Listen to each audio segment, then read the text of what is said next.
এই মুহূর্তে আমার মোবাইলে দেখাচ্ছে ঘড়িতে বাজে রাত 1:35। যেহেতু আমি ভূতে বিশ্বাস করি, আমার তো মনে হচ্ছে না অস্বাভাবিক। প্যারানর্মাল অ্যাক্টিভিটিস যে লক্ষ্য করা যায়, যেটা শোনা গেছে, তার কিছুটা হলেও হয়তো ছাপ পড়ছে। পরিবেশ শান্ত ছিল, এই কিছুক্ষণের মধ্যে ঝোড়ো হাওয়া বইতে শুরু করেছে। ঝোড়ো হাওয়ার দাপট আরো অত্যন্ত বাড়লো। এই জায়গাটায় সত্যিই হয়তো কোনো ভুতুড়ে অ্যাক্টিভিটিস রয়েছে, বা যেটা মানুষ বলে সেটা অনেকটাই হয়তো বাস্তব দিক থেকে, কারণ সে বলছে আজকে সদ্য প্রমাণ হয়েছে। এই জায়গাটাই তো ভুতুড়ে, এই জায়গাটাই তো দৈনিক 100 কিলোমিটার যাতায়াত করতে পারি যেই বাইকে, এবং কোনো সমস্যা নেই। যা প্রতি মাসে সার্ভিসিং করা হয়, সেই বাইক কিন্তু এখন অকেজো হয়ে পড়ছে। সেই ডিসপ্লেটাও পুরোপুরিভাবে কাজ করছে না। মন্দির যার কথা করণ বলছে, কোনো বাচ্চা মারা গেলেও এখানে দাহ করা হয় বা এখানে পুঁতে দেওয়া হয়। এবার বুড়ো বুড়ি এবার দাও ঘাটে নিয়ে যেতে পারে না, এখানেই দাও করা। কালী মন্দির ওই রাস্তাটা আমরা পার করলাম, এবং তারপর কিন্তু ঝোড়ো হওয়ার দাপটটা কমে গেল। এখন বাজে রাত 11:30। আজকে ছুটির দিন, আবারও বেরিয়ে পড়েছি নৈশ অভিযানে। এই মুহূর্তে আমরা রয়েছি আমার বাড়ি থেকে বেশ কিছুটা দূরে একটা গ্রাম, অভিরামপুর। অভিরামপুর থেকে আরও কিছুটা আগিয়ে গেলে পরে হচ্ছে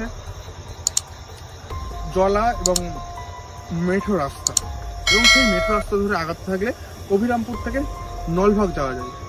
এই যে নলভাগের রাস্তা পুরোটাই শুনশান, প্রায় 2 কিলোমিটার রাস্তা, যা পুরোই মাটির রাস্তা। দেখাই যাচ্ছে এধারে ছোট বড় গাছ রয়েছে, বা এধারে খালের যে মাটি ক্ষয় রোধ করতেই এই গাছগুলো রয়েছে। এবং এই যে রাস্তা পুরোটাই মাটির এবং সরু রাস্তা, বাইক নিয়ে চলাচলের জন্য গ্রীষ্মকাল এবং শীতকালে তখন যতটা সুবিধা এবং ঠিকঠাক, ততটা কিন্তু আরও বিপজ্জনক হয়ে ওঠে বর্ষাকালে। এই সব এলাকার মানুষদের বাধ্য হয়ে এই রাস্তায় যাতায়াত করতে হয়, এই মাটির রাস্তা দিয়ে। বহু মানুষ বলতে তোমার এই সন্ধ্যে 6টা থেকে তোমার রাত 9টা-10টা এই অবধি লোক যাতায়াত করে টুকিটাকি। মানে এখানে যারা কালী মন্দিরে আসে, কাজ থেকে বাড়ি যায়, যাদের এদিকে বাড়ি তারাই হচ্ছে একমাত্র এদিকে বাধ্য হয়ে যাতায়াত করে। এদিক দিয়ে আর যায় না অতটা। রাত 9:30-10টার পর থেকে যাতায়াত পুরো বন্ধ। এই এখন যে রাত 11:30 এখন পুরো বন্ধ। তো আরো বেশ কিছু জায়গা আমরা হেঁটে একটু ঘুরে দেখাবো। যে এই যে জায়গা রয়েছে, এই পুরোটাই কিন্তু এই গ্রামে যাওয়ার একমাত্র রাস্তা। এই গ্রামে যেতে গেলে এই রাস্তা ধরেই যেতে হয়, এবং এই রাস্তা ধরে আগাতে থাকলে আমার বন্ধু করণ যেই বিষয়টির উপর আলোকপাত করলো এবং যেই বিষয়টা বলছিল সেটা আমি জানাবো। যে এই রাস্তা ধরে আগাতে থাকলেই পরে হচ্ছে একটা কালী মন্দির, এবং যাকে স্লুইস গেট বলে। মানে গ্রামে খাল থেকে বা নয়নজুলি থেকে জলা জমিতে বা চাষের জন্য কাজে লাগানোর জন্য যেতে হয়, যে জলটা যাতে খালে যেতে পারে, এবং বর্ষাকালে বেশি জল থেকে বাঁচানোর জন্য যে একটা কৃত্রিম বাঁধ তৈরি করা হয়, তাকে স্লুইস গেট বলে, বা গ্রাম্য ভাষায় সুইলিস গেট বলে। তো ওই জায়গাটা যেখানে রয়েছে, ওই জায়গাটা পুরোটাই ভুতুড়ে যেমনটাই শোনা যায়। এবং যদিও আমার বন্ধু বলছে যে এই জায়গার কোনো অভিজ্ঞতা তার এখনো পর্যন্ত হয়নি, সেই রকম কোনো অভিজ্ঞতার সম্মুখীন হয়নি, তাও কিছু কিছু পরিবেশ দেখা গেছে যাতে কিন্তু পুরোপুরি কখনো কখনো মানুষ বিপদে পড়েছে, এবং তাকে এই বিপদে পড়ার জন্য অশরীরীদের দায়ী করেন। তো সেই সব জায়গা আমরা ঘুরে দেখাবো। আরও আগে যেতে গেলেই সেই সব রাস্তা আমাদের চোখে পড়বে। দেখুন, এই কিছুক্ষণ আগে আমরা এসে পৌঁছেছি, এবং এই স্লুইস গেট, এই রাস্তায় আমি যাওয়ার চেষ্টা করছি বন্ধুর সঙ্গে। এবং আমার পেছনে যে ক্যামেরা ধরে রয়েছে সে হচ্ছে সুরজিৎ, আমার থেকে বেশ কয়েক বছরের ছোটো, আমাদের পাড়ায় বাড়ি।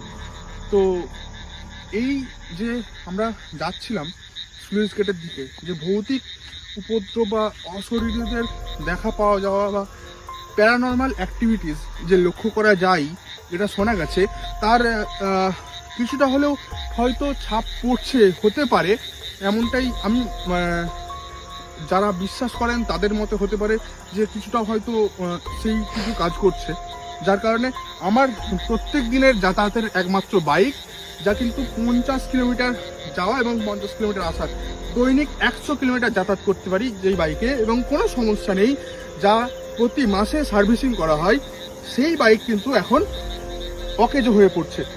আমার বন্ধু করণ চালাচ্ছিল সেই বাইক, এখন স্টার্টই নিচ্ছে না, ব্যাটারির কারণে এখনো লাইট জ্বলছে ঠিকই, কিন্তু এখনো স্টার্ট নিচ্ছে না। তাকে জানতে চাইবো যে স্টার্ট নিচ্ছে না কেন। আমিও তো বুঝতে পারছি না, কারণ আমি প্রতিদিন এই রাস্তায় যাতায়াত এবং 100 কিলোমিটার বাইকে যাতায়াত করি, তো স্টার্ট নেওয়ার কথা এবং ঠিকঠাকভাবেই আমার গাড়ি চলে, তো কেন স্টার্ট নিচ্ছে না আমি চেষ্টা করবো দেখার। দেখি ভাই নাম,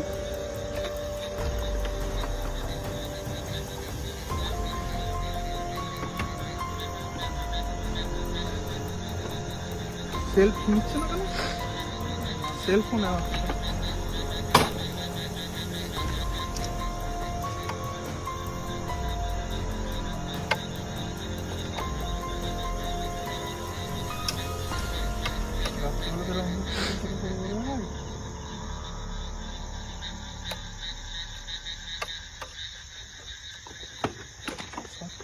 দেখি, কিক মেরে স্টার্ট করার চেষ্টা করি যদি হয়। এখনো পর্যন্ত কিক স্টার্টও নিচ্ছে না।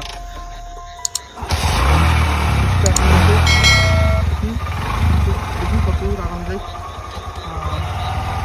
সামনের দিকেই পড়ছে সেই কালী মন্দির, সেই কালী মন্দিরের দিকে আমরা আসছি।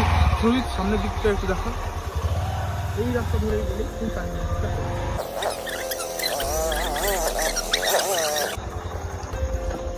গাড়ি আবার বন্ধ হয়ে গেল, আবারও কেন হয়েছে বুঝতে পারছি না।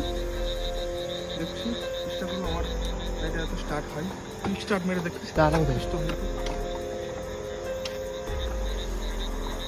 করণ ঠিক আছে। করণ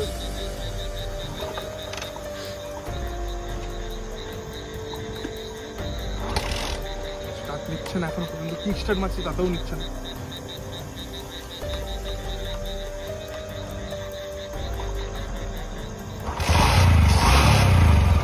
কিক স্টার্টে নিচ্ছে, তাও অনেক চেষ্টার পর, কিন্তু আমার গাড়ি এরকম সমস্যা হয় না কখনো।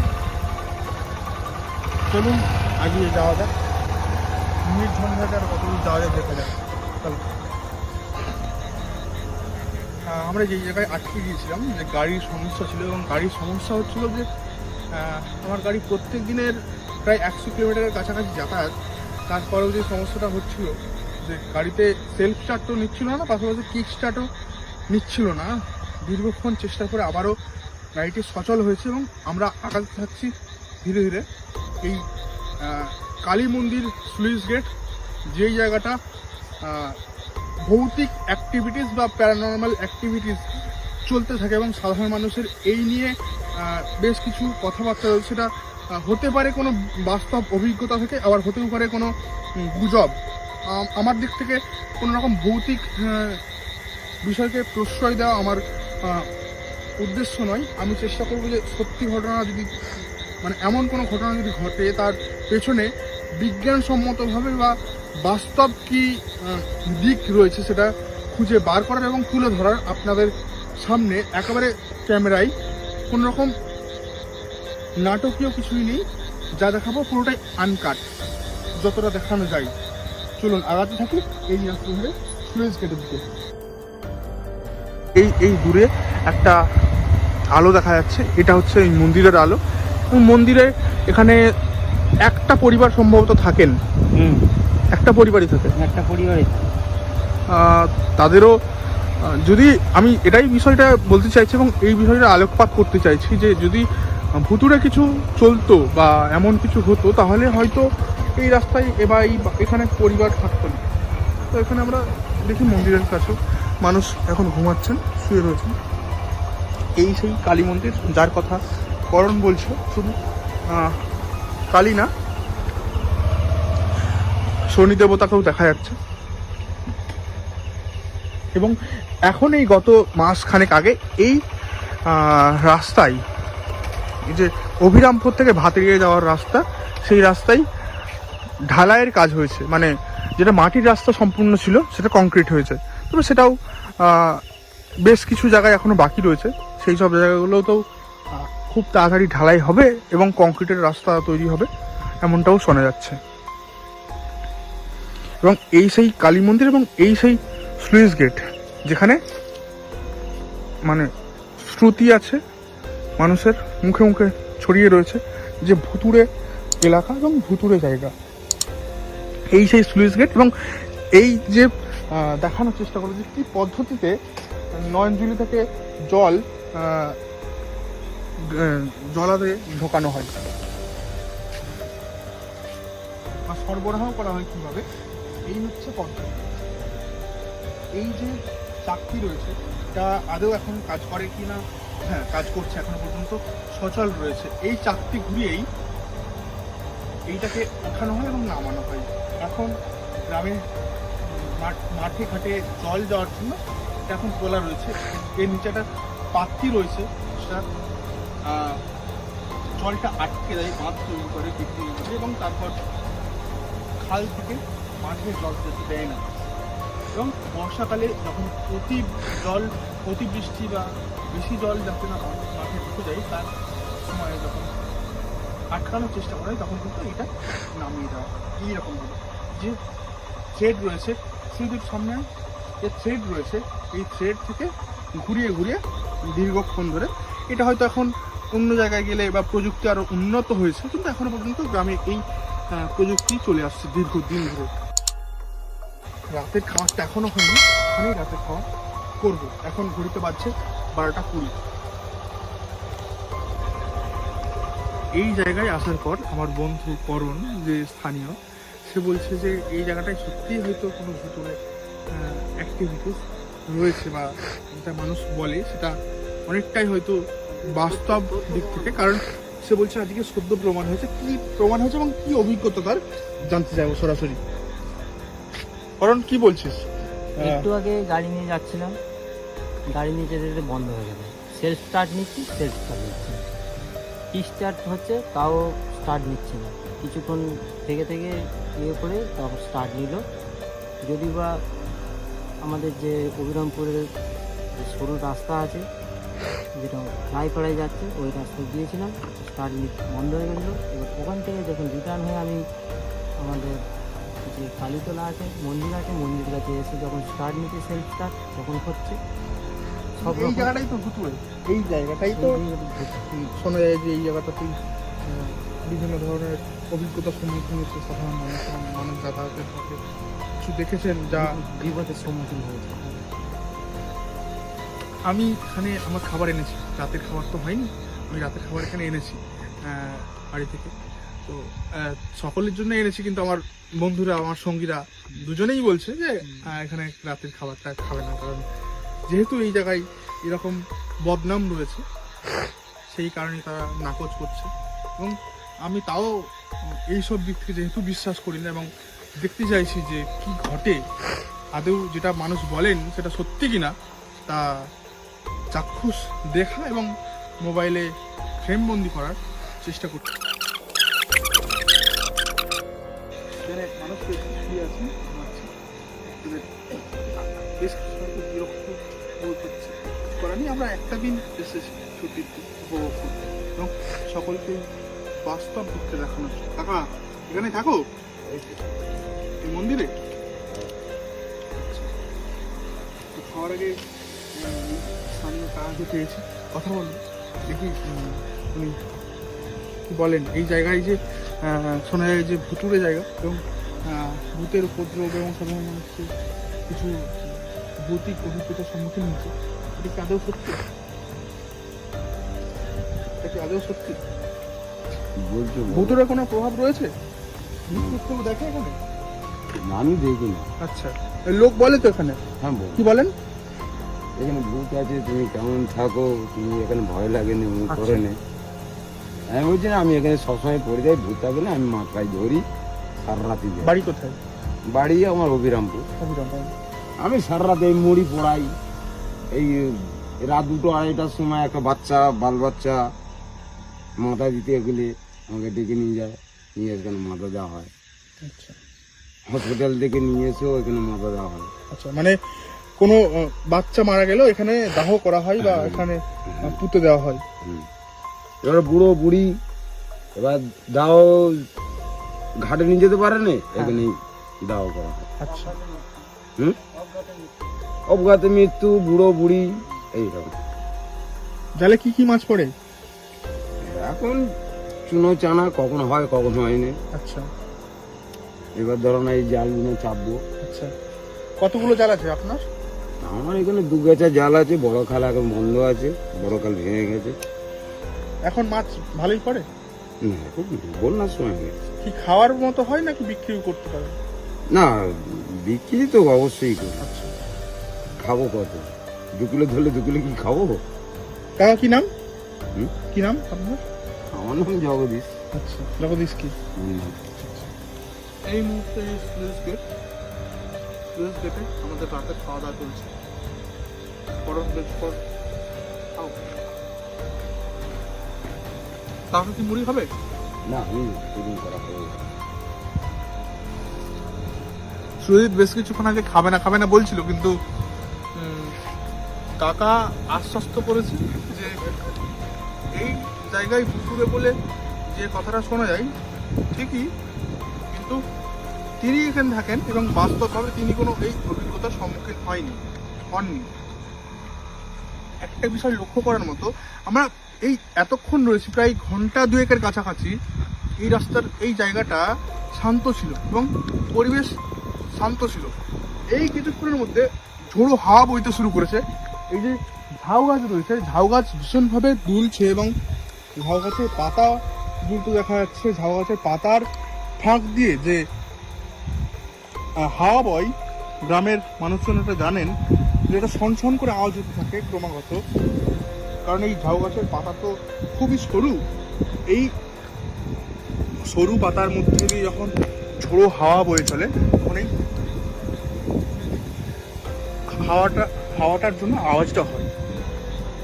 যদিও তারপরেও আমরা রয়েছি এখনো পর্যন্ত বুকে বল নিয়ে এখানেই রাতের এবং ভৌতিক কোনো অভিজ্ঞতা আদৌ আমাদের হয় কিনা সেটাও আপনাদের দেখানোর জন্য। এখনই যে এই পরিবেশটা বদলে যাবে আমরা ভাবিনি। আমরা যতক্ষণ আছি প্রায় 2.5 ঘন্টা কি 2 ঘন্টার কাছাকাছি হবেই, এতক্ষণ ছিলাম, পরিবেশ অতি শান্ত ছিল এবং সাধারণ ছিল। বড় হওয়ার পরিমাণটা অত্যন্তভাবে বাড়ল এবং বিদ্যুতের ঝলক দেখা যাচ্ছে। বজ্রপাত শব্দ না শোনা গেলেও এখন পর্যন্ত উপলব্ধি করা যাচ্ছে সেই বজ্রের আলো।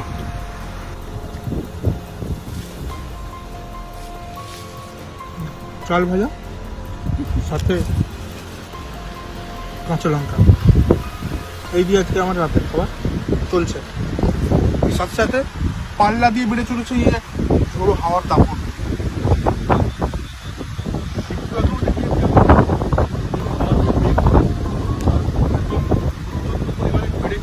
এবং গাছের ডালপালার দোলন আরো বেড়ে গেছে।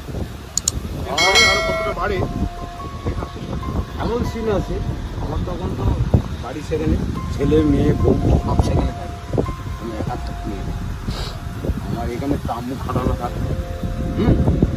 রাতের মধ্যে এমন একটা দুর্যোগ এসে গেল, মাঠে জল নেই, কিচ্ছু নেই, এমন ঝড় জল এসে গেল, আমি থাকার মধ্যে পুড়ে উড়িয়ে নিয়ে চলে গেল ঠাকুরে।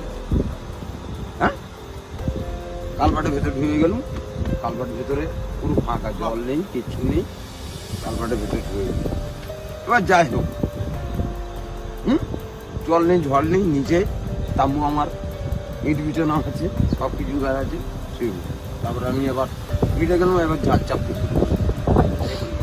এবার রাত 2-2-2:30, মানে 3টে বাজলে এবার আমি মাছ ফাছ গুছিয়ে গাছে নিয়ে 2-2-2:30টার সময়, 3টের সময়, 4টের সময়। একটা জিনিস বোঝা যাচ্ছে, ভূত বা যাই হোক, আপনি কিন্তু অনেকটাই সাহস, এটা আপনার কথাবার্তা এবং আপনার অভিজ্ঞতা থেকে বোঝা যাচ্ছে।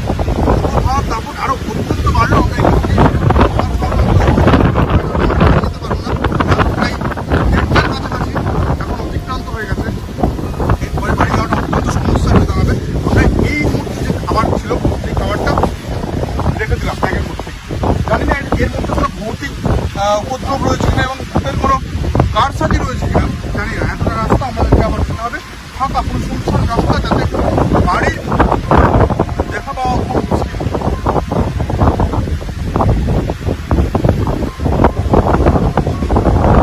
বাড়িগুলো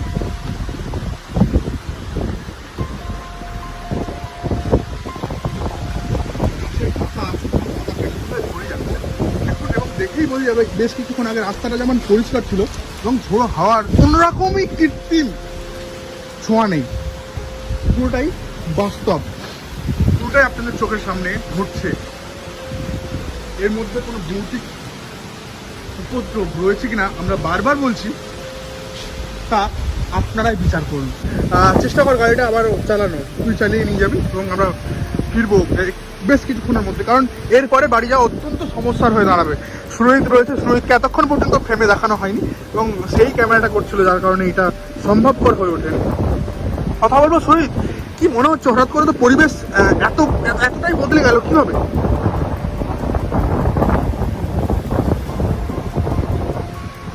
আমরা যখন এসেছিলাম তখন পরিবেশটা খুব শান্ত ছিল, তো এখন হঠাৎ করে ঝোড়ো হাওয়া বইতে শুরু করেছে।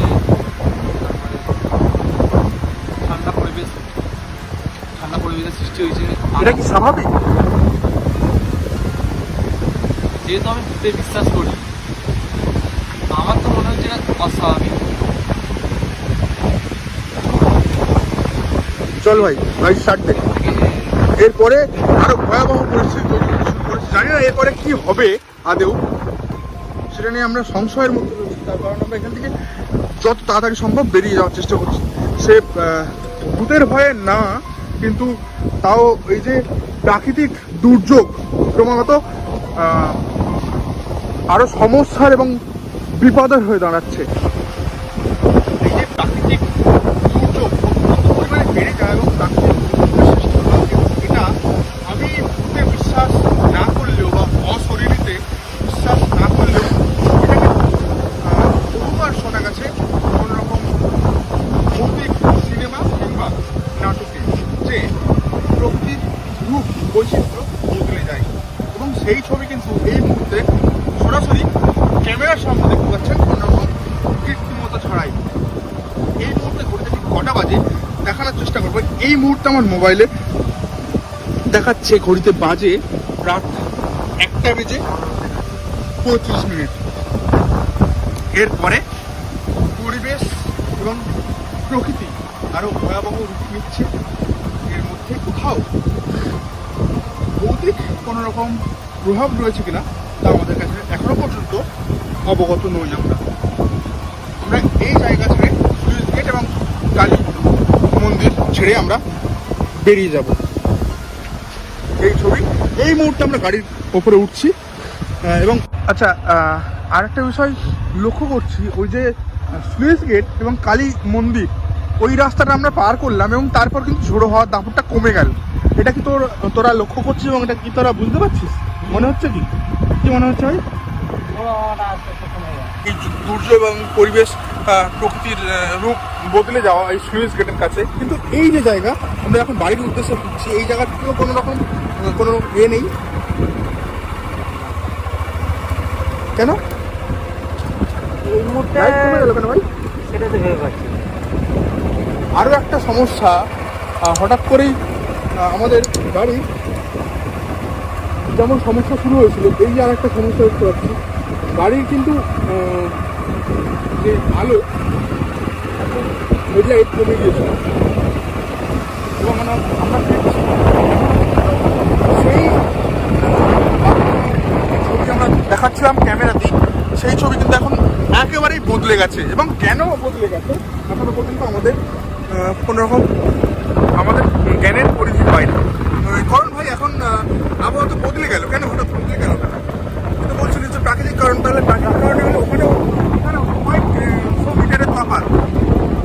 সবেটারই প্রভাব হবে, কি কারণে বদলে গেল সেটা তো বলতে পারছি না।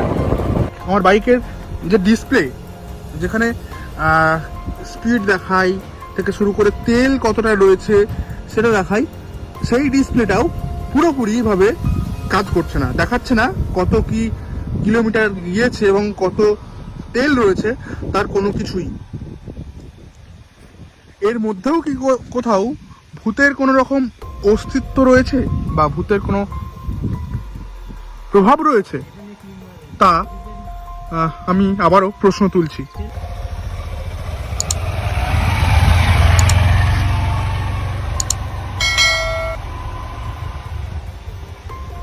তো কখনো হয়নি, কারণ আমার প্রতি মাসে গাড়িটা সার্ভিস হয়। প্রতিদিন 100 কিলোমিটার কলকাতার রাস্তায় যাতায়াত করি, যানজট থেকে শুরু করে। যাতায়াত করিস, কিন্তু এই মুহূর্তে যখন আমাদের এখানে আসছিস একবার স্টার্ট নিচ্ছে না, সেলফ স্টার্ট, স্ক্রিনে কোনো না কিচ্ছু আসছে না, কি স্টার্ট নিচ্ছে না, কি আবার নিল, এখন আবার নিল, আবার পরিবেশের রূপ বদলে যাওয়া, বদলে যাওয়া, সেই মুহূর্তে আবার ফের বদলে যাচ্ছে, আবার ধীরে ধীরে স্বাভাবিক হয়ে যাচ্ছে, আবার স্বাভাবিক হয়ে যাচ্ছে। আমরা ওই দিক থেকে সরে আসতেই। হ্যাঁ, এরপরে কি আমাদের এখানে থাকা ঠিক? একদম ঠিক না। কোনো রকম ভূতের প্রভাব পড়ছে কি মনে হচ্ছে? না, ওইটার কোনো প্রভাব পড়ছে না। কিছু একটা অদৃশ্য কারণ রয়েছে, অদৃশ্য কিছু মনে হচ্ছে যেন, কিছু একটা মনে হচ্ছে যেন আছে। তাহলে অবশ্যই আমরা এখান থেকে অন্তত রাত্রের জন্য সকলের নিরাপত্তার কথা ভেবে এখান থেকে বেরিয়ে যাব, কারণ এরপরে আরও প্রকৃতি কী রূপ নিতে পারে এবং এর মধ্যে কোনো রকম ভৌতিক কোনো, এখানে দেখা যাচ্ছে খেজুর গাছের পাতা পড়ে গেছে, ঝোড়ো হাওয়া বয়েছে, কিন্তু এই জায়গা থেকে বেরিয়ে যাওয়ার পর উপদ্রবটা অনেকটা কমে গেছে, যেটা কালী মন্দির বা স্লুইস গেটের কাছে ছিল। কেন এর মধ্যে আদেও কোনো অভিসন্ধি রয়েছে কিনা বা অপ্রাকৃতিক কোনো ব্যাপার রয়েছে কিনা তা আমাদের কাছে এখনো অজানা। যদি আপনারা জানেন তা আপনারা কমেন্টে লিখে জানাতে পারেন। এখন এই মুহূর্তে করণদের বাড়ির কাছাকাছি আগাচ্ছি। গাড়ির আবার একটা সমস্যা দেখতে পাচ্ছি, গাড়ির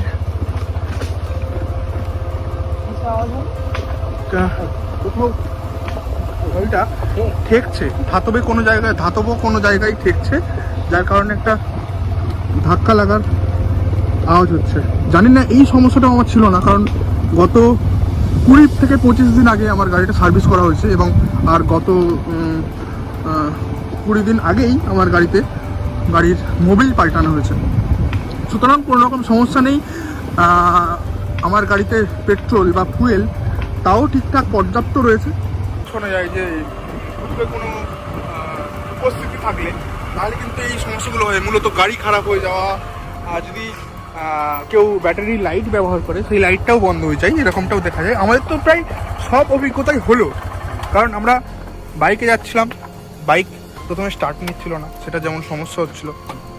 তারপর সমস্যা হলো কি ডিসপ্লে চলে যাওয়া, লাইট দপদপ করছে বা নিভে যাচ্ছে, এরকমটাও দেখা গেল। পাশাপাশি প্রকৃতির রূপ পুরোপুরি বদলে গেল। এখন কিন্তু এই কত কিলোমিটার, হয়তো 1 কিলোমিটার কি 1.5 কিলোমিটারের তফাৎ তোর বাড়ি থেকে, তোর বাড়ি কিছুটা দূরে, কিন্তু আমরা এই জায়গাটা এসে দাঁড়িয়েছি। এখন তো কোনো রকম ঝোড়ো হাওয়া নেই, এখন তো কোনো রকম কিছুই নেই। এখানে আর একটা বিষয়, যেখানে দেখা যাচ্ছিল যে কালী মন্দিরের ওখানে ঝোড়ো হাওয়ার কারণে গাছের পাতা ঝরে গিয়েছিল, শুকনো রাস্তায় গাছের পাতা বিছিয়েছিল, কিন্তু এখানে সেরকম কোনো ছবি আমরা এখনো পর্যন্ত দেখতে পাচ্ছি না। সুতরাং এর মধ্যে আদেও কোনো রকম ভৌতিক উপদ্রব বা ভৌতিক প্রভাব রয়েছে কিনা, না পুরোটাই প্রকৃতির কোনো স্বাভাবিক নিয়মের খেলা, তা আমাদের কাছে এখনো পর্যন্ত অজানা। তবে ভৌতিক অভিজ্ঞতা বহু মানুষের কাছে শোনা গেছে এবং এরকম শোনা যায় যে এই কালী মন্দির বা এই স্লুইস গেটের আশেপাশের এলাকায় এখনো পর্যন্ত কখনো কখনো অশরীরীর দেখা বা উপদ্রব লক্ষ্য করা যায়। আমরা তাই সেই রকম কিছু ছবি ক্যামেরায় ধরা পড়েছে, দেখানোর চেষ্টা করব পুরোটাই। আজকের মতো আমাদের এই নৈশ অভিযান এখানেই বন্ধ করা হলো। আবারও ফিরে আসবো অন্য কোনো দিন, কোনো একদিন ছুটির দিনে আবারও ফিরছি নৈশ অভিযানে। থাকুন আমাদের সাথে। শুভরাত্রি।